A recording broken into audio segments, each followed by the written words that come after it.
And that's exactly what I was going to mention, Dr. Casanova, that at the end of the day, sometimes too much specificity can actually work against us. And we have to trust the clinician is evaluating that patient and their particular circumstance at that particular time and is making the right clinical decision, which may or may not fall within or without algorithms and scales and whatnot. But there has to be discretion available to the doctor to be able to make those decisions without some artificial score based on some study that may or may not relate to that patient at all.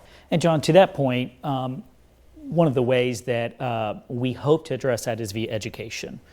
We don't know what the rules are going to be in terms of implementation, but we know enough to say with confidence there are going to be expectations that physicians undergo opioid or symptom management specific CME training. As soon as we have more data on that or more clarity on that, we'll certainly be rolling it out to our physician members.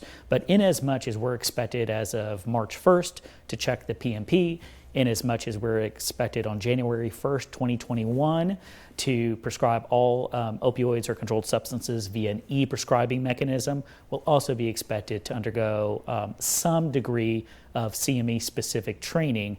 What that looks like, we're going to have to say more to come on that. And I'm glad you brought that up, Mark, because there are 3 bills in the last session, all right?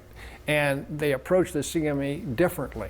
And so it's up to the medical board to wrestle with this, and for us, our members, to provide feedback in terms of what this is going to be going forward. Is it a one-time requirement? Is it 1 CEU per year? Is it 2 CEUs per year forever? And what is it going to cover? So this is up for grabs right now.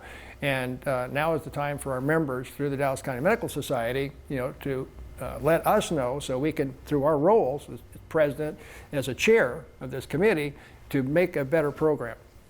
Wonderful. And last question, Dr. Shada, you mentioned that the next advisory committee meeting is coming up in the next couple of months. How many more do you anticipate being held before some of those rules begin to get finalized? The statute says that we have to meet a minimum of twice a year. It looks like we'll probably have to meet quarterly to get our work done, but it's at the discretion of the chair. So if I need to have an extra meeting or 2, I have that discretion. So, but right now we look like quarterly. Great. It's a 3-year assignment, but it's to advise the pharmacy board for the next legislative session. So in 2021 to get ready for that. Excellent. Well, gentlemen, thank you so much for joining us here today. I think this is a great testament, DCMS members, to your advocacy and leadership in action. Dr. Casanova, DCMS President, Dr. Shade, who's chair of the task force implementing the prescription drug monitoring program, are great examples of what your involvement in this society means to affecting medicine on a state level. So thank you for joining us here today. For more information about this topic and more, visit dallas-cms.org.